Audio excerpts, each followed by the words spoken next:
At the end of my last video on commonly misunderstood rules, I asked if there were any other rules I should talk about, and I got a ton of suggestions.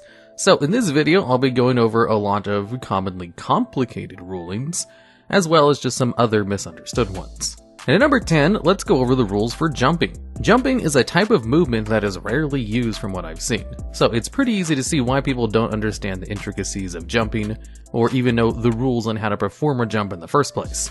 So, when it comes to jumping, there's two kinds. There's the long jump and the high jump. In order to perform either of them, you have to first run 10 feet before you do the jump. Then there's different rules depending on if you're trying to jump upwards or side to side. If you're performing the long jump, then how far you travel is equal exactly to your strength score, and performing a high jump is equal to your strength modifier plus 3. So, if you have a strength score of 10, then you can long jump 10 feet. Which is pretty helpful if you're trying to jump over a small little pit that's probably 5 feet wide. However, if your strength score is only 10, that means you have a 0 to your strength modifier, which means you can only high jump 3 feet. So, if you were trying to jump up 10 feet in order to get to a ledge, you might not be able to do that, but there are extra rules where if you're performing a high jump, that you can actually reach something that's 1.5 times your height plus the distance you jump with the high jump, factoring in extending your arms above your head. So if there was a ledge that was 10 feet high, your character is 6 feet tall exactly, and they only have 10 strength, then as long as you get a 10-foot running start, you'll be able to reach an area that's 12 feet high, since you get 3 feet from the high jump, 6 feet from your height, and then an additional 3 feet from half of your height. And if you're trying to perform a long jump or high jump without running 10 feet first, then all you do is cut the jumping values in half. So if you have 10 strength and you're trying to perform a long jump, you can jump 5 feet without running first, or 1.5 feet with a high jump. And any feet that you jump is counted towards the amount of movement you have for the turn. So if you run 10 feet and then jump 10 feet with a long jump, then you've used up 20 feet of your movement for that turn, and only have 10 feet of movement left. Now, where jumping gets confusing is when you involve magic items and spells that increase your jumping distance. Take the first level spell Jump for example. This spell simply triples a creature's jump distance for 1 minute. So if the character has a strength score of 10, that means they can do a long jump of up to 30 feet. However, the average character only has 30 feet of movement, and you need to run at least 10 feet first, otherwise the jump distance is halved.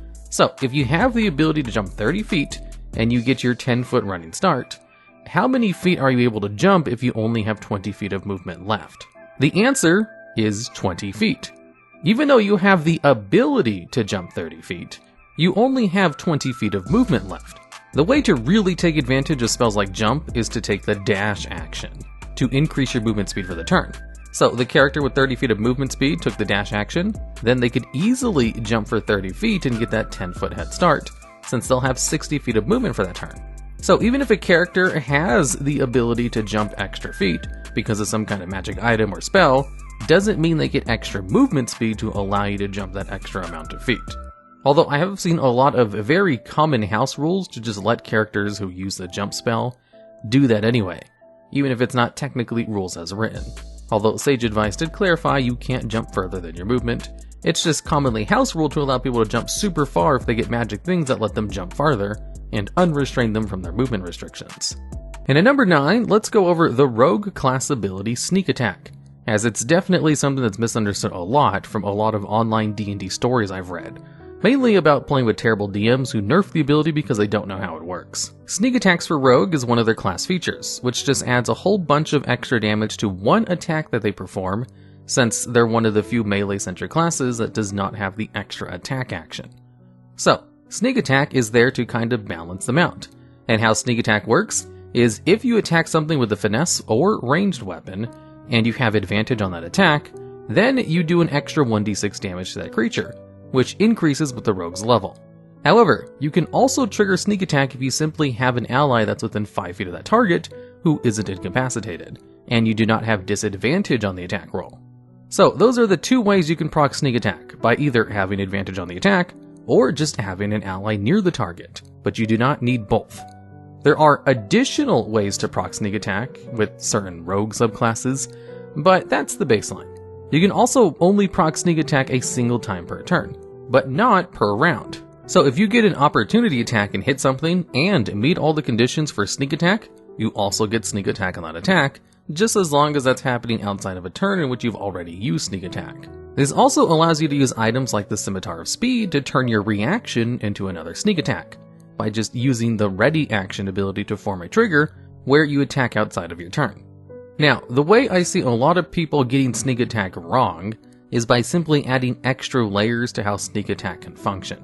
A very common thing I see is people treating sneak attack very literally, and only allowing a rogue to get sneak attack if they're hidden or they've got surprise on the enemy, which kind of makes sneak attack useless if you're only able to maybe get it once per combat, when actually it's balanced around being usable once per turn. So, if the DM tries to homebrew some way to make sneak attack more true to its name, it's probably a good idea to tell them that sneak attack is just a flavorful way for rogues to deal their extra damage, and doesn't actually require them to be hidden in any way to use it. And at number 8, we have the complexities of the ready action. One of the standard actions you can take on your turn is called ready, and it's actually pretty versatile in what it allows you to do, but is often a pretty underused action, so it's easily misunderstood with some of the specifics that come up involving it. Where, when you take the ready action, basically what you do is describe some kind of action that your character takes that can happen outside of your turn, just as long as it happens after a predetermined trigger. So, if all enemies are hiding behind a tree, for example, you could create a ready action in order to shoot one of them as soon as they come out.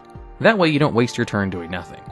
However, there's some rules to what you can and can't do with a readied action, where you can only choose to perform one action or move up to your movement speed with that trigger, but not both. And using the readied action will take up your reaction, which means you can't do things like opportunity attacks or counterspell.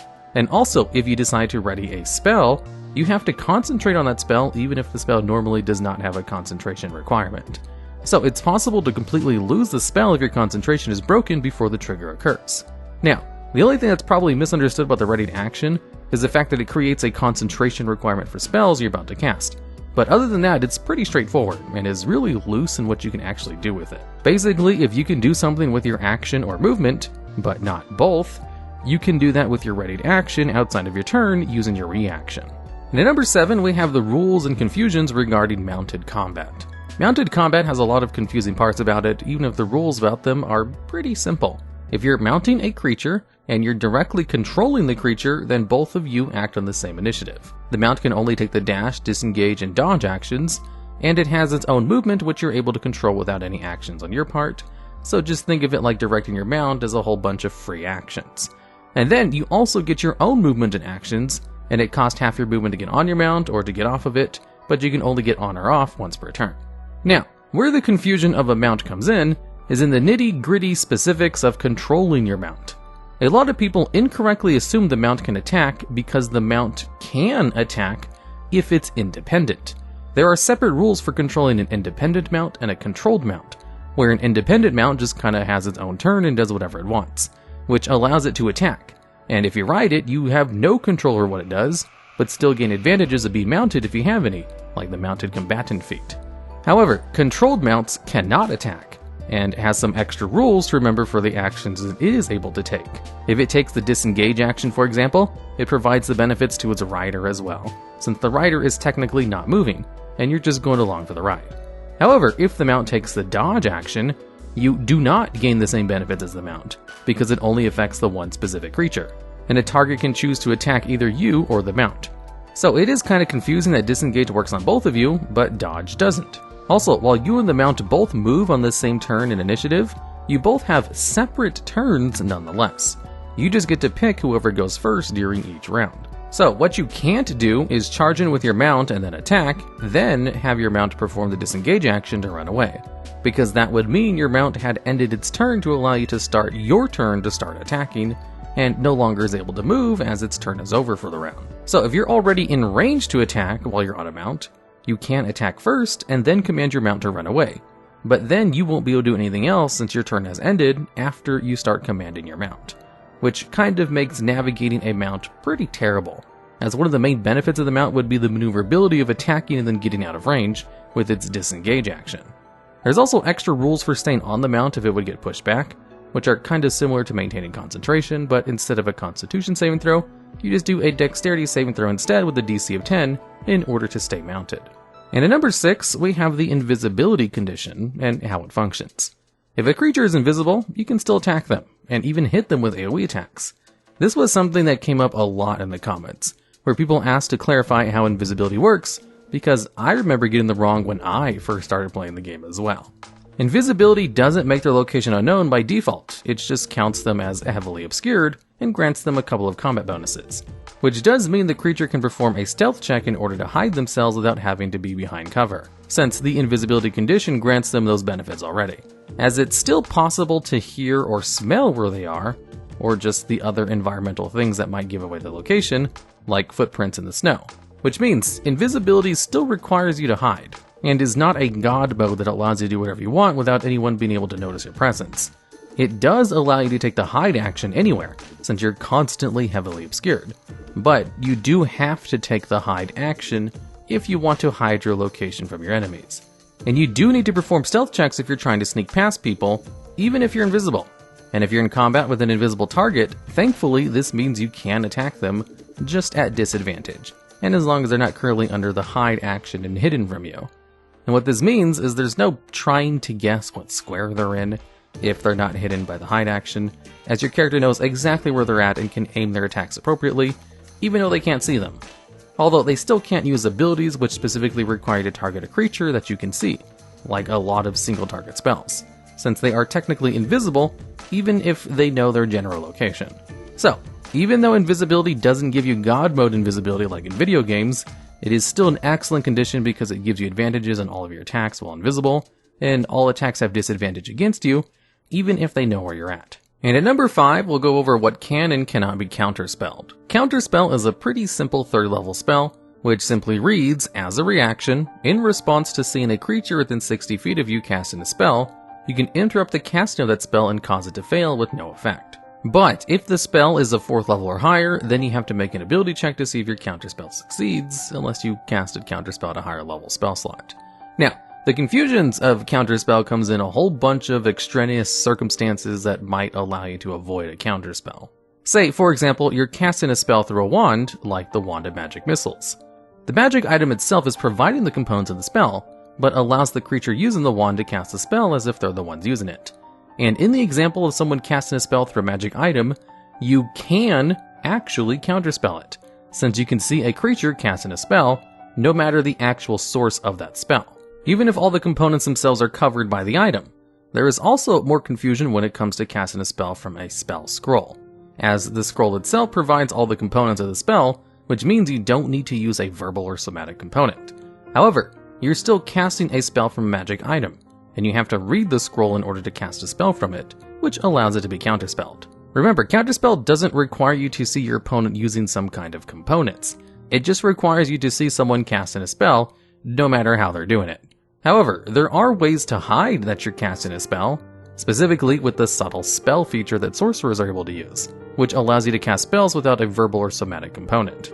So, if you subtle spell something like Misty Step, which only requires a verbal component, then removing that component allows it to be uncounterspellable, and thus immune to the counterspell spell. However, if you're using a spell that has a material component, which is not removed by subtle spell, like Fireball, which requires all 3 components, a verbal, somatic, and material, then even if you subtle spell a Fireball, it can still be counterspelled because you still have to provide the material component, which is not hidden. So if you want to get around a counterspell and you're a sorcerer with subtle spell, you want to heavily invest in spells that only have verbal and somatic components, which about half of the sorcerer spells are. And then there's also innate spellcasting, which can allow you to cast spells that can't be counterspelled either, but only if the innate spellcasting specifically says it requires no components. Like the stat block for Cephalic Caltrol, for example. It has the innate spellcasting feature which specifically states that it can innately cast Misty Step 3 times a day, requiring no components at all, which means it cannot be counterspelled just like with Subtle Spell. However, if we look at something like the Droki, which also has innate spellcasting, its innate spellcasting specifically mentions that it can innately cast the following spells, requiring no material components. So, if it tries to cast the Fear spell, which it can use once per day, they still have to provide the verbal and somatic components, even if they don't have to provide any of the material ones, which means it can be counterspelled, even though they're using it through their innate spellcasting feature. And this is how a lot of spellcaster monsters work. Their innate spellcasting usually only removes the material components, and not the verbal or somatic ones. And there's also the rulings where, if you wish to use your ready action ability to hide behind cover and cast a spell, and then create the trigger for the spell being, as soon as you move out of cover, this spell is cast at point A. You can actually avoid a counterspell in this way, because you already cast the spell behind the cover, and you're just releasing it with your reaction, which counterspell does not stop. And there's also a couple of other niche rulings with counterspell, but those are the big, basic ones that you should probably know about. And at number 4, we'll go over a couple of variant rules that come up a lot in the comments of the last video. It has a whole bunch of rules that you probably think are part of the base game, but are actually variant rules, which are optional rules in nature. The first one being feats. These are extra options you can pick up when you gain an ability score increase, where you can forego taking an ability score increase in order to take a feat instead. And some races give you a feat at level 1. Some feats are incredibly powerful and they allow you to vastly customize your character, and increase their power level significantly, and the whole thing is entirely an optional ruling. Multi-classing is also technically a variant rule, where baseline you're only supposed to level up with one class and you never get to change it, or take levels in other classes. Flanking is also an optional rule, which is the rule of gaining advantage on an attack if you have an ally directly on the other side of the enemy you're fighting. Inspiration is also a variant rule, which is kind of surprising since most character sheets have a spot to mark your point of inspiration, where you can use a point of inspiration to just give yourself advantage on something. Hitting cover. This is a rule which can allow an ally to hit another ally with a ranged attack if they miss the attack roll. Basically, this rule makes it so something is providing cover and an attack roll against them would miss, but only because of the extra AC provided by the cover, then the attack will hit whatever's providing that cover instead. So, if you have an ally in front of something, you're trying to attack it, and that ally is providing a +2 AC bonus to them because of cover, then if you miss your attack by only like a roll of 1, your attack will hit your ally instead, or whatever is providing the cover. This is a variant rule, but my first DM used to use this as a baseline, so I used to believe it was part of the base game as well. Using different ability scores for skills is also a variant rule. So, if you want a fighter to intimidate using their strength score rather than charisma, this variant rule allows you to do so. And finally, group checks are not a variant rule, but are worded in a way where the DM can choose to employ a group check or not. So, it's in the category of technically official, but your DM can just choose to never use them if they don't want to, just like a variant rule. And a group check is basically if at least half the group succeeds on an ability check, everyone succeeds. So if you want the group to succeed a stealth check to get a surprise on an enemy group, a group check is the best way to succeed, since a single person eluding the group can ruin it for everyone else. However, a DM can just tell you no, and have everyone roll individual stealth rolls, and it's also perfectly rules as written. And at number 3, we'll go over one of the things I got a lot of comments about, which is how cover works. Cover is something that should come up in most combat encounters because creatures can provide half cover. But the way cover works is a lot different than a lot of other things in 5e, since it actually provides numerical bonuses rather than just advantage or disadvantage. So if a target has half cover, where if you determine that something is blocking about half of its body, then if you try to target a creature that has half cover, they have a +2 bonus to their AC and dexterity saving throws. If a target has 3/4 cover, where basically most of their body is covered but not all of it, they get a +5 bonus to their AC and dexterity saving throws. And if they're completely covered, where you can't target them with a direct attack or spell, then attacks or spells that target cannot be used on them, unless the spell targets an area, in which case you can possibly hit them with the area of effect. Now, what kind of cover obstacles and creatures provide is entirely up to your DM, but there are some suggestions in the rules for cover, and one of them should come up pretty often, and that's the rules for half cover, where some of the obstacles mentioned are a low wall, a large piece of furniture, a narrow tree trunk, or a creature, whether that creature is an enemy or a friend. So if you're a ranged attacker trying to shoot an enemy through an ally who might be in front of them, then that technically counts as half cover, and they have a +2 bonus to their AC.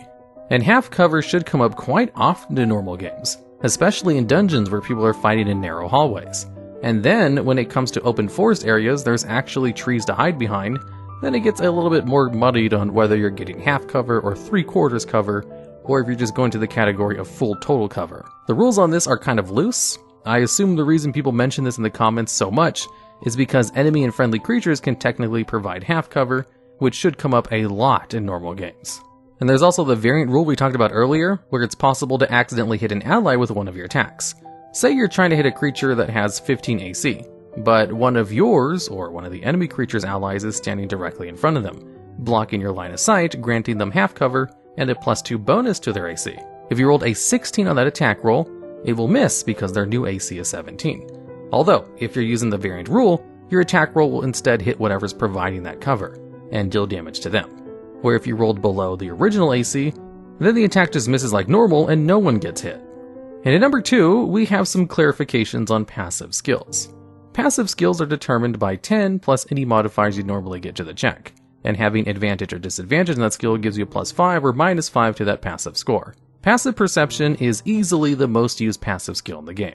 However, there are actually rules for passive skills for all of your skills. In fact, one of the feats refers to your passive investigation score, and even provides a +5 bonus to it in addition to your passive perception.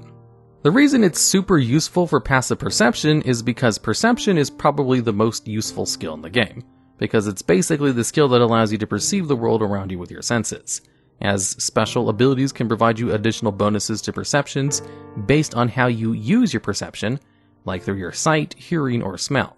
So passive perception just kind of refers to constantly being alert for hidden tracks or stuff. That way you don't have to constantly roll perception checks on every encounter. But technically, there are passive scores of every skill. They're just not really as useful as a passive perception.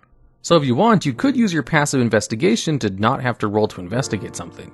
Or maybe even a passive sleight of hand in order to pickpocket someone without having to attempt to roll, or potentially get unlucky and roll a 1. Since the DM determines which skills you have to use in order to do checks anyway, it's entirely up to the DM if they even want to allow you to use a passive skill. So it's not like you can tell your DM that you want to use a passive sleight of hand, and instead that's just an option the DM can choose so that you don't have to roll. Like if the 20 strength barbarian is trying to pick up a heavy object, they could just automatically succeed rather than having to perform an athletics check due to their passive athletics check. Or maybe you use passive insight to determine that a noble is being suspicious. Passive acrobatics to run along a tightrope. Alternatively, there's also the variant rule called automatic success, which allows you to skip rolls to automatically succeed an ability check by using your score in that skill -5. So if you wanted to bust down a heavy door that had a DC 15 strength check, and you had a 20 in strength, then with the automatic success rule, you could just do it without a roll, since 20 -5 is 15, and that would succeed the DC. But also, a thing to remember is that passive checks and the auto success rule do not create a fallback number either, as that's a feature of some subclasses. Unless it's passive perception, as there was a specific rulings clarifications by Sage Advice in a podcast stating that you can never roll a perception check lower than your passive perception, and this is because passive perception is always on. So if you're looking for something with an active perception check, then you're already aware of everything that your passive perception has already picked up passively, and you're just trying to glean new information. If something is noticeable by a person's passive perception score, they should already have noticed it. And so the active search is trying to find something that you haven't already noticed, and your passive perception score represents what you have already noticed. So that I think that sometimes that interaction sometimes isn't entirely clear in groups' minds, and I think keeping that in mind would make certain perception and stealth situations clearer. So if you do an active perception check, you have a minimum you can roll based on your passive perception, but not with other passive skills. Passive perception is so much more important than all the other passive skills that it's the only passive skill printed on every single monster in the monster manual. And at number 1, we have dark vision interactions. Another one of the comments I got in my past video was the interactions with dark vision and passive perception, and how they relate to lightly obscured and heavily obscured areas and rules. Basically, let's go over all of that. Lightly obscured is an environmental rule, where if something is lightly obscured, you have disadvantage on perception checks that rely on sight. Heavily obscured is an environmental rule, where if something is heavily obscured, you treat it as if you have the blinded condition, even if you're not actually blinded. And the blinded condition just gives you disadvantage on attack rolls and doesn't allow you to use abilities that require a target that you can see. And there are 3 levels of light. Bright light, which doesn't have any negatives, dim light, which counts things within it as lightly obscured, and darkness, which counts everything in it as heavily obscured. And then finally, we have dark vision, which is an ability a lot of creatures and player races have that allows you to see in darkness as if it was dim light, and dim light as if it was bright light. So, because of dark vision, and because of how easy it is to obtain dark vision, a lot of players just won't use torches when they're in a dark dungeon. But this does technically mean they're seeing everything in dim light, which gives them disadvantage on their perception checks. And based on the passive rules for perception, you technically have a -5 to your passive score if you have disadvantage on it. However, lightly obscured only gives you disadvantage on perception checks that specifically have to do with sight, and not all perception checks, which is an important distinction to make, because perception relies on more than just what you can see. Take a direwolf, for example, which has the keen hearing and smell. That gives it advantage on all of its perception checks that rely on hearing or smell. So, there's a precedent set that basically amounts to the perception skill as a whole relying on more than just sight. So, even though you technically have disadvantage on perception that has to do with sight, your total passive perception should still be exactly the same, because you can still hear and smell things and use your other senses with no issues, and proceed with all of your other senses which aren't dulled by the lack of light. So, there's no straight -5 to your passive perception score on a whole if you're relying on dark vision in a dark area. However, there is still something to talk about with this, because it can give you a -5 in some situations. Even though dim light doesn't give you disadvantage on all perception checks, it could be argued that the ability to find traps in dungeons is a passive perception check that you're using with your eyes, and not your ears or smelling. In which case, the passive perception to find traps could be lowered by -5. As in the rules for passive checks, one of the options for how to use a passive check is, or can be used when the DM wants to secretly determine whether the character succeeds at something without rolling dice, such as noticing a hidden monster. So, if your DM wants to specifically do a hidden roll using your sight-based passive perception, then they can apply a -5 to it if you're relying on dark vision only, and it would be entirely rules as written, as passive perception basically follows all of the same rules as a normal check, except for the fact that there's no dice rolls involved and the DM can do them in secret. But they don't have to add a -5 either. This is something you probably want to ask your DM about, on if they're going to have specific rules for disadvantage on sight-based perception checks in secret, and whether you should just light a torch or not. So while dark vision doesn't grant you an automatic -5 to your passive perception, it can give you a -5 to finding traps or hidden doors in a dark dungeon. But it does not give you a -5, for example, if creatures are trying to sneak up on you in those same dungeons, and your DM is contesting their stealth rolls to your group's passive perception, since you should still be able to hear or smell those sneaking up creatures on you just fine. Alright, and that's the video. If there are still some misunderstood rules that I haven't covered in my past 2 videos, then let me know down in the comments.